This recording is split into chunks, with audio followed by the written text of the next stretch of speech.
So this will be my next model over here. It's from a Hobbycraft, an old series of Net Warriors or Net Defenders, depending on how you want to talk. You know, why they have two series names, I don't even know. But I'll talk a little bit about the model later on. But first I want to talk about why I'm building this model. And basically my local hobby shop, the Hobby Center here in Ottawa, we have a little hobby club, Sci-Fi Modelers After Dark, where we meet once a month and we chat about, you know, different aspects of sci-fi models and other models too. And we talk about tips that we and tricks that we can do, and you know, processes and a whole bunch of things, basically the whole gamut. And we have a lot of fun. Really been enjoying it. And again, we meet once a month for that meeting, and I will have it. Next meeting is tonight. But at our last meeting, somebody suggested we have a build night. I said, well, what could I bring for a build night? So I said, well, let me look through the stash, something sci-fi oriented and something small that I can, you know, portable and won't have too many issues bringing it back and forth over there. So this Net Warrior series I talked about before in, I think it was my second video that I posted ever, where I builded Surfer.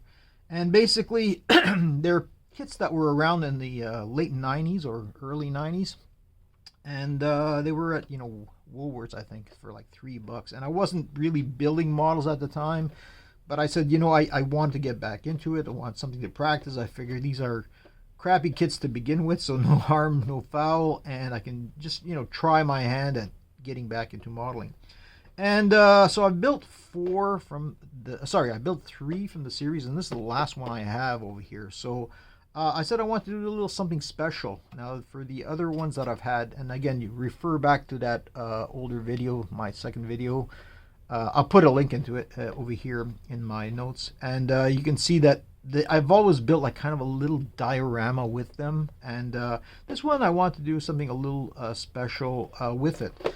Now, I've seen people do things like take something like a box like this, and they'll build a model, and they'll kind of have like a 3D effect where they're, you know, coming out, popping out of the box, or just basically in the box itself. So I go to these thrift shops, you know, 79 cents. I can do something with this where, you know, either I'll take away the glass completely, you know, get off this, you know, writing, remove the writing, or put another piece of glass, whatever, and build this kit in here. And the idea is that you put a whole bunch of stuff in the background, you know, kit bashing, make rooms, floors, stairs, you know, apparatus all around it. And that's what I intend to do with this one. But I'm also hoping to do a little more Arduino programming that I've had in mind, and I've actually started to do some of this stuff where I want to make some different light sequences, and hopefully I can do that, put it in here, or, you know, put the Arduino in the back, or hide it under something and do all that wiring, and then build this kit. Now, about the kit itself, these are terrible kits, let me tell you right away. I talk a bit about the history of Hobbycraft, an old Canadian company, long defunct. And I think they got the molds and perhaps the kits themselves from Korea at the time. The plastic is terrible. They're nothing to write home about to begin with. But in the end, you know, if you take your time, you can make a little decent model out of them. And even looking right now, I'm looking at this, and this is actually not too bad compared to some of the other kits I had from that series. So I'll be going there tonight, starting this out, building it there, and I'll see what I come up with in terms of what I can do with this, and putting this guy in there, maybe popping out. Alright, as you can see that the model is pretty much built, but before I talk about the build itself, I want to talk a little bit about these Net Warriors, or Net Defenders, if you want to call them that. It always bugged me, you know, what was the lineage, and especially for this one, because I looked on Scalemates and I saw that the timeline for the model showed another model called a Dorvack, and I said, well, what's that? Why the different name, completely different, or very similar but a different box, and but a similar looking model. And I found out that Dorvack was actually a Japanese anime called Tokusô Kihei Dorvack from the mid-80s. I probably butchered that name, but anyhow, in English it was called Special Armored Battalion Dorvack. And again, there were 36 episodes from this series of animes. And there were a lot of kits when I started, Googling Dorvack. Lots of kits from that series that are, not Net Warriors or Net Defenders, from other companies. And basically, this kit, or all of these Dorvacks, they're kind of like Transformers. And this one is supposed to be, as you can see over here, the blades, is supposed to transform into a helicopter. Now, the model itself does not transform. The models are just as, in their expanded form, if you want to call it that, not the vehicles. But the other, it's supposed to transform into a helicopter. And I believe there's actually even a toy where you can do that, transformation. But anyhow, the Hobbycraft kits, again, I think I mentioned, they're really coming from a company in Korea. And what I believe, although I'm not too sure, that they may have just knocked them off, really. And somebody actually did another comparison by Chez Yvan WEST LAURENCE. I'll try to link that video in the notes over here, where you can actually see a comparison of the two kits. And they're very similar, but at the same time, they did make some changes. Now, it could have been just a licensing issue where they got the rights to make these kits as long as they did not call them Dorvacks. Or, again, it may be a complete knockoff based on, what they had. It's hard to say if they used the same molds or not. There was some molds looked the same. Some looked, definitely differences between the two molds. Anyhow, enough about that. You can go dig into it a little bit more if you're interested, but I was very curious, as I always am. Now, we had our little get-together. Actually, before that, let me talk about the electronics. I mentioned I want to use some electronics, maybe with an Arduino and lighting up the box I mentioned. But I had some issues with that. Number one, this thing is actually bigger than I thought it would be compared to some of the other ones from the series that I built that were a little bit smaller. And then I had an issue with the box itself, where nice box, I got the writing off, but I realized later on that no matter, if I was going to get this glass out, which I wanted to because I want to come having it, have it pop out of the box, I'd have to destroy the box, because these what's holding the glass in, they're glued in. There's no way I can get them out without destroying this thing. So I had to go to plan B, and plan B, we'll put away the 79-cent box, and we'll pick up the 99-cent box that I picked up of a thrift store. And this one has some advantages. Number one, I can work with it. Obviously, it's got a dinosaur. It's got this 3D effect, but it also has a sliding door over here, which will come in handy when you see what I want to do. Is what I can do is these things slide out completely. And what I was thinking of doing is just, taking off the dinosaur over here and then having him pop out of that, but actually maybe even keeping some of these frames where I do the same thing, where I rip out whatever's on the frame and keeping the frame, because they can be used for the structure I was talking about, where I can build walls and things, and also help with the lighting, because I could put some lighting behind these frames, if you want to call it, and do some weak, freaky stuff there. And again, I was thinking about using this thing in my last video, the odds and ends video, where I talked about a bunch of electronics, and having this as kind of a lightsaber. Now, this is a string LED that you can light up, and it's wobbly and everything, but I was going to make like a giant lightsaber for this guy. But again, this is really too long, and it would come out, all the way out to here. It's just too long. So I said, let's not use it. Let's save that for another day. And I can use UV LEDs and that little, capacitive sensitive switch to turn it off and on. And I got a whole bunch of the UV LEDs, as I mentioned.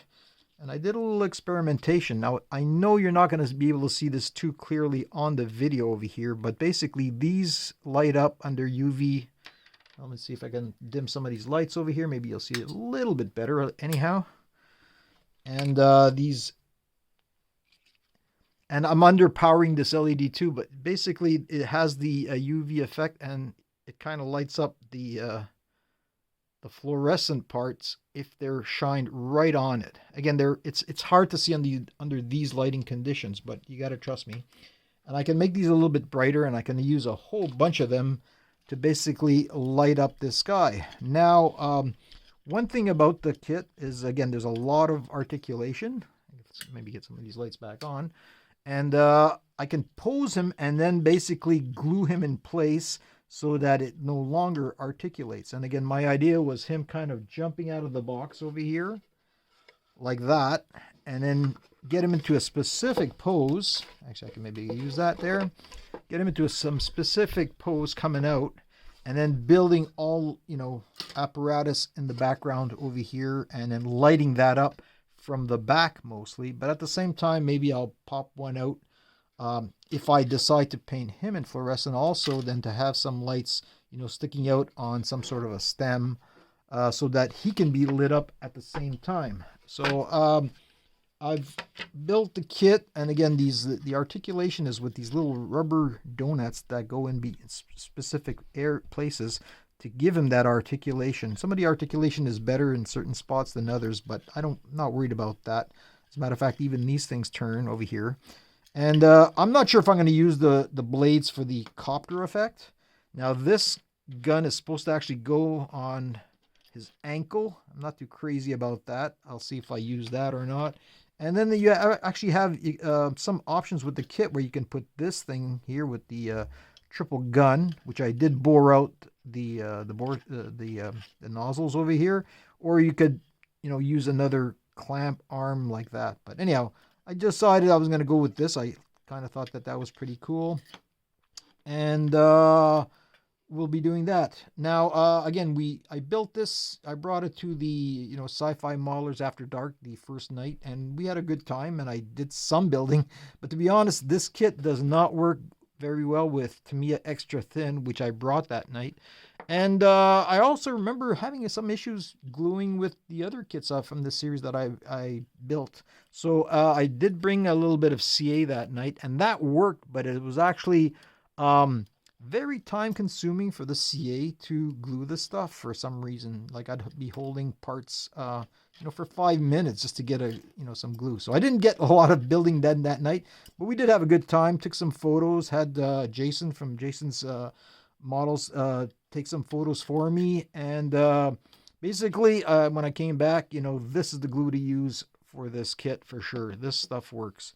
So again, now it's a matter of ripping up this stuff over here, deciding exactly what I want inside the box, and then figuring out a nice pose for this guy, and then using these neon paints, or at least some of it, maybe not the whole thing, obviously not the whole thing, because I want to have a lot of rustic, rust looking stuff and metal looking stuff. So that is the plan so far. All right, as you can see, I have email painted now in neon blue. It wasn't easy to do. Now, first of all acrylic paints are sometimes a little tough to airbrush. But I use a thinner whose formula I got off a YouTube video, and it basically uses a dishwasher soap, just a few drops as an agent to get a better flow out of those acrylic paints. Now this one over here, or all these neon paints I should say, I've noticed they're very, very goopy, and I wasn't sure I could airbrush it at all. But using that thinner, I was able to thin it down enough to get through the airbrush, but at that point it becomes very much almost like a wash, very, very thin. And the way to get this completely covered the way I have over here is to make many coats. I think I did like 8 or 9 coats with a hair dryer next to me, so I'd put a very, very thin layer. Even if it starts like kind of dripping, it didn't matter, because with the hair dryer it would dry it up, and eventually, like I said, I got a pretty decent paint job out of it, so good enough. I just have to paint now the gun over here and maybe do some more weathering. I realized that with the neon lights or UV lights to get the neon effect, the best types of decals, if I could have them, was to use white, because that would really, really stand out. Now I don't have too many extra decals from all the previous models, and other decals I've picked up here and there, but I did find a few white numbers, so I was able to put that on one side at least, so there's a little bit of something to you know, change it, give it, enhance it slightly, make it a little bit better. So that said, let's talk about this over here. I mentioned in one of the earlier videos that I was thinking of having kind of a light popping out so I can have more light shining on this guy if I did paint him neon, because if it was all backlit you really wouldn't see that at all. So I built this little contraption with, you know, junk parts, and what it is 4 UV lights. Let me see if I can show you a little bit better that they're inside over here. And the idea is that it'll be up front and it'll, you know, shine on that guy from an angle, whether it be at the top or coming from the bottom. I'll turn off one of the lights so you can see a little bit better the neon effect. And again, now you begin to see it. But again, this is with, you know, completely dark, so you won't see it as much in daylight, but you will see some of it. And I will have other UV LEDs on it once it's done. So another thing I wanted to talk about, and again, this is just, you know, junk parts, is actually there's the internal wire, the armature that gives it its shape is from a coat hanger, so it's very, very rigid. And then I just made some loops over here so that I'll be able to secure it later. I just left the resistors for each LED out on the outside just to make it look a little freakier, and those will be painted so that they don't look like resistors. But going back now, talking about junk, I'm going to need a lot of junk to build within the box, and what I've started doing is going through, I've got tons and tons of bins and bins of random parts, and here's just a sample of some what I call medium-sized junk parts. And again, the idea is that in this box, he'll be popping out. Oh, let me get rid of some of this stuff over here. He'll be popping out of this box and on one side, coming out, and there'll all be all this, you know, electromechanical stuff in the background. So I've got to have something where it's sticking out for him as a ledge, and have him kind of like almost like jumping off, if you will. But to do that, I ran into, well, some thoughts and some ideas. I mentioned I want to keep, you know, the frame on the interior of the box. Hang on, let me move the light slightly. Okay, here's a better bird's eye view. So as I mentioned, I was thinking of keeping this frame over here because I can have some LEDs behind this main frame over here, and then slide this in and have some other LEDs in the back. But in the end, I realized this is actually more of a hindrance. It's going to create more problems than it solves, or the effect I wanted. So then I just thought, well, I could still do something like this, where I have a backing and I'll build, you know, the contraptions and mechanical parts all over here, and then I can just slide it in the back. But then again, I did say I want to have, you know, the figure popping out as well as maybe some other things. So I can't do that because once it's glued on, then I can't slide it back in. So I think I'm going to go kind of like a hybrid mode over here, where I'll be putting some of the stuff over here, make sure I have a place to glue the stuff that wants to pop out, and then it'll be easier to put the LEDs where I want them after trying it with the parts here, and then just glue on the last pieces that are actually sticking out. And the whole point was to give me a little more room to work where I want to place the LEDs and to do the wiring. And so that's what I'm going to do for that.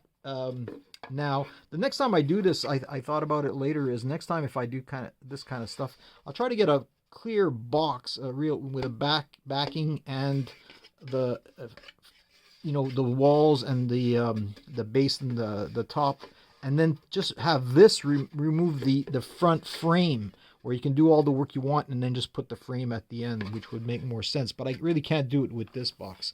Now, there was also I was talking about, you know, the parts. Again, I have all these parts over here, and these are, again, medium-sized parts, but I also have a lot of small junk parts over here, and the idea is that you put the bigger parts first, and then you go on later and enhance it, the look, by adding smaller and smaller pieces. Something that other people do every now and then is to actually use like, recycled circuit boards, which are fine, but I find that they're very, you recognize them right away. Oh, that's a circuit board, which is cool. It's not, there's nothing wrong with it, but I'm not too keen on that. Although I may use like some smaller ones, maybe in one corner, or actually stuff like this where there's less components that make it visible as a circuit board. But just to give you an idea of what you can do for these kinds of things. Now, the last thing I wanted to mention was our friend, the capacitive switch over here. I thought this was actually worked on larger voltage ranges than I thought, but this is actually the output of this is a TTL output. So it's for digital circuitry, old style digital circuitry, if you want to call it that's maximum. The high is like 5-volt output. Now I can take this switch and have it drive another small circuit where there's a transistor, but I would either need a Zener diode or some other voltage reference, a voltage regulator maybe, to get the 5 volts needed to power this, because he needs his own power. That's why you need that 5 volts. So I don't have those. I have the transistors, but I don't have the Zener diodes, and I don't think I have the voltage regulators. So I'm not sure I'm gonna try to order them, but I'm not sure if I'm gonna get them in time enough to use this. But regardless, I'll be able to use it in future projects. So that's the progress right now, and we'll see where it takes me as I start making some cool stuff in the background. All right, just a quick update. I want to say that I found 2 more white decals. Actually, that's from Tamiya Tank. So I stuck those on our little friend. And I've done some work on the box over here. Now, the first thing you'll notice is that there's 2 screws over here. And that's for this over here, where I can insert that in there and then use these to cover up that base so that you don't see those screws, and it'll fit right over there. And you see some parts laid out over here, but they're mostly loose, except for this one where I did find a little thin circuit board that I was able to put on the side. And you can use things like beads to use as spacers if you don't have actual spacers, or you don't want to cut up like a pen to use as a spacer, just to give you an idea of what you can do here. So again, I've set them out randomly, and what I've done, this can slide out, and the intent was to put LEDs on the top and the bottom shining, into the parts over here, and hopefully have some of this stuff also painted with the neon paints. But I've been kind of rethinking that a bit. Mainly because I've got things like this over here, where I thought it would be really cool to have some stuff under this grid, if you want to call it that, and light them up. And I was thinking, those little LEDs on the top and the bottom, they really won't do justice to that. So I said, because I want all this, metallic parts and weird stuff in this diorama, why don't I just bring the LEDs right to where I want it? So if I want to put some neon backing to under here, then I can just bring some UV LEDs to this directly, and you'll see a lot better. And then also it opens up the possibilities of having other LEDs, like a red LED, a blue LED, a green LED, where I can bring it right where I want to focus it. And that might even be better because then it won't, if it's like, in a specific spot, it won't overtake the UV LED that's on the stem for the figure.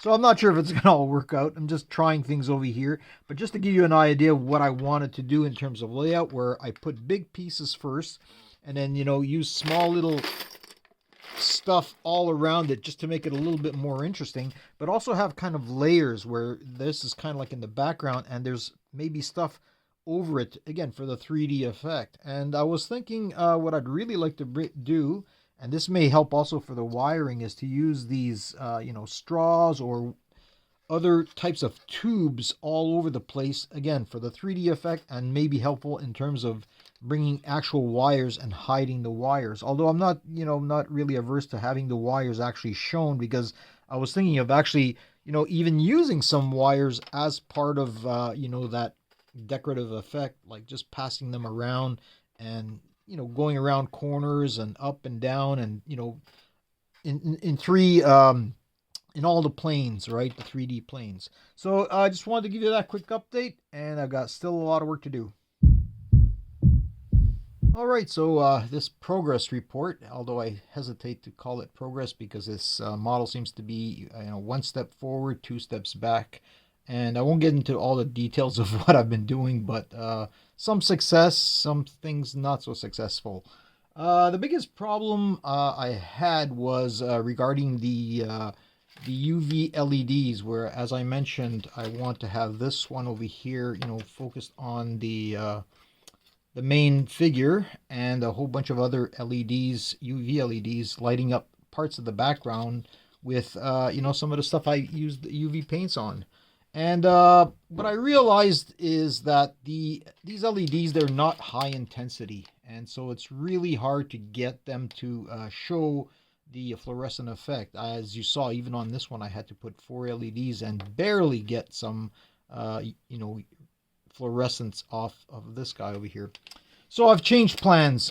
Basically, what I'm going to do is go with some regular LEDs right now, and as you can see over here, I'll still have the, these UV over here, these ones on the stem, but the other ones are just going to be regular LEDs that I'll be putting in various places over here. One thing I tried, and that was led to the discovery that those LEDs were weak, was I tried to make something where I'd have this with something fluorescent in the background, and then have LEDs point in there. But when I tried it, you really couldn't see the fluorescent effect. Again, they're just too weak LEDs. So I actually tried, this. I actually tried painting it on foil paper to see if that would help, but wasn't any better. So what I'm probably going to do is have this just in the background over here and put some regular LEDs. That should go somewhere along right around there.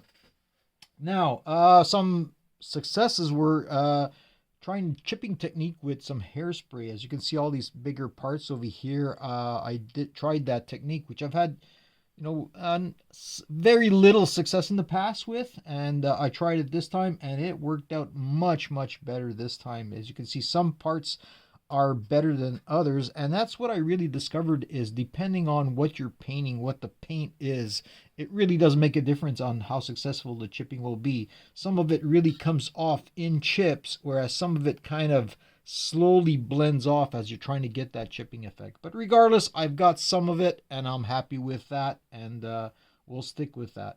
Now, the other thing I want to mention, that the next step before, putting our little guy in here, is to put a whole bunch of smaller bits and pieces. I've got tons of the stuff over here that I'm going to rummage through and find it, just to show all the mechanical side of things. I'll have this in here, and again, you'll see wires. You might even see some resistors that are exposed, but they'll be painted just to blend into the background over here. And I'll want to add like a bunch of tubes and stuff like that to really make it interesting if I can. And as you notice, I did find this tube over here where I put a mesh from, and I think I'm going to try to use some UV resin to make it kind of like drip some ooze off of that open tube, that mesh over there. So again, hopefully I could progress. This is one of those models right now that's kind of a bit of a pain in the butt, if you know what I mean. I really want to move on, and it's been slowing me down. I'm not as productive as I'm actually less productive than usual, let's put it that way. But I'm continuing with it, and hopefully you stick around too. And we're back with a lot of extra parts, as you can see over here. As usual, there's a little bit of good and bad news coming as you progress through these things. And first of all, the good news. So this grid that I mentioned last time, where I tried to paint UV paint on the cardboard and the foil, that didn't quite work out. So what I did there was I put 2 flashing LEDs stuck inside there, so that just lights it up normally. And I thought it made a nice, the flashing effect really helps over there. Now, the bad news. Under this thing over here, there's actually a green LED, but you can barely see it. It's on right now, believe it or not.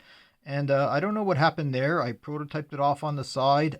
It's embedded with the resistor in there, but when I power it on now, it's just very, very faint. So I don't know if there's extra resistance along the way when I built this thing, or I just used a different LED maybe. It's very possible.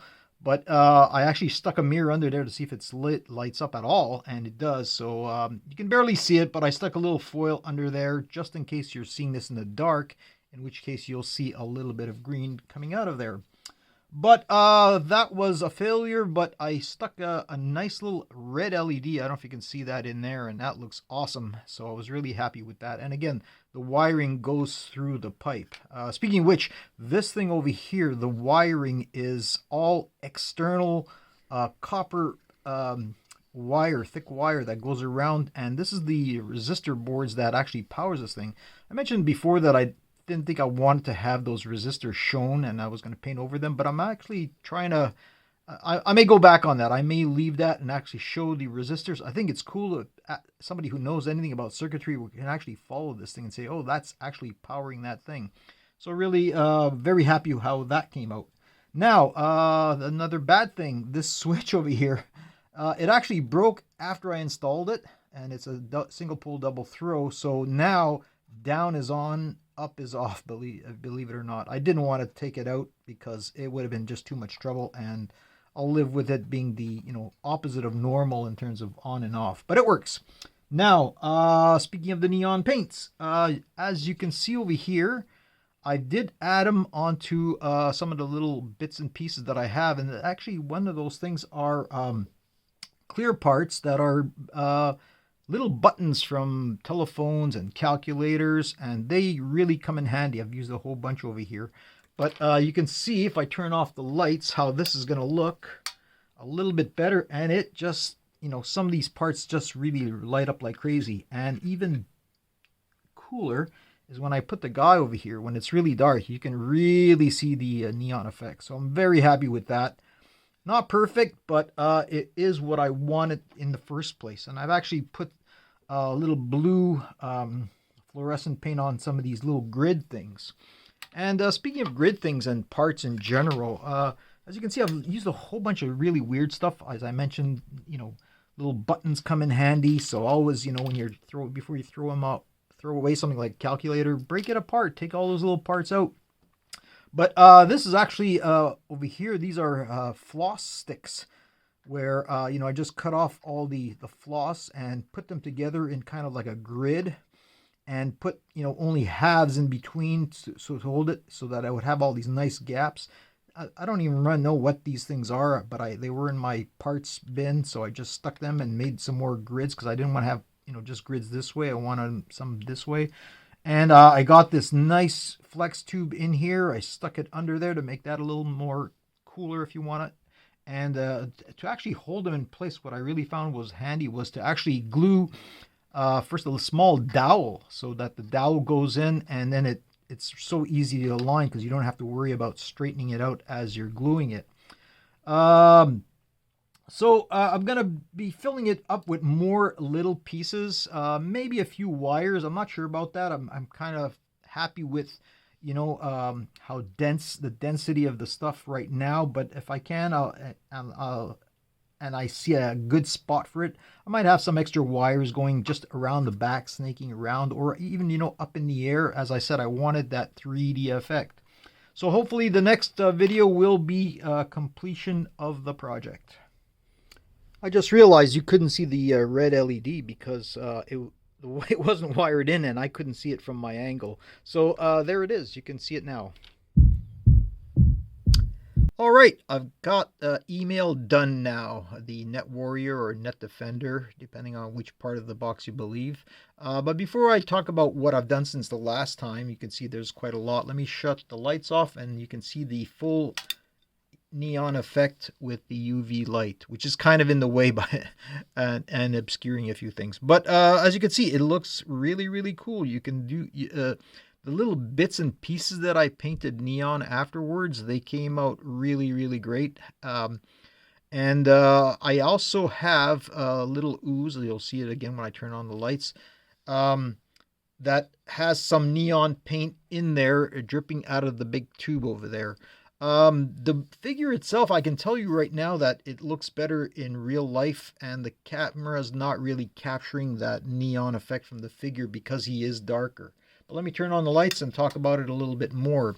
So again, here's the ooze, and I put some dripping out of there, and I actually have a little splotch under his foot that you can't see because it's obscured by this thing right now. I'll take some shots later on to get, you can see all the detail in various sections in daylight and in darker photos. So I painted the resistors. I didn't want to have the resistors stick out as the one thing you recognize too easily, and just kept on adding parts, and as long as there was spaces. I made a lot of use of these big thick wires, and that's just 18 gauge wiring from construction wiring in the walls. You get black and you get white, and I could have painted them, but I didn't bother. I just have some black pieces in there and some white pieces. A whole bunch of other things are just, again, as I mentioned, little bits and pieces of plastic and metal that you see around, and I kept on throwing them into a bucket, and I've been doing this for years, really collecting all that stuff so that I can make something like this one day. And the inspiration is from things you would see in some comic art, like Jack Kirby, the King himself, known for all the Marvel characters that he created, but he also did some marvelous layouts like double page spreads with this kind of things where he just throws all these gadgets and machines and creates this type of an image. Wally Wood, he's another one that did this every now and then, and again, it just looks fantastic. So I've been, collect those. If you want to do this kind of stuff, just whenever you see little bits of pieces of plastic, metal, clear pieces, just set them aside, throw them in a bucket. And I have them actually like bigger buckets for big pieces, and then smaller pieces, and then even smaller pieces in my smaller bucket, which is mostly over here, the really, really small stuff. And again, I think it looks great. It was a lot of fun. It was a lot of work. You don't think about it, but when you start laying out these things, it takes a lot of time to figure out exactly how to lay them out. I thought it was going to be something easy, just throw them, but no, when you get to the bigger pieces, you have to think a bit the layout so that it looks visually appealing, which I think this one does. Anyhow, I'm ready to get on the next model. All I'm going to say is it has to do with Frankie Avalon and Annette Funicello, and you'll see what I mean when you watch my next video. Thanks for watching.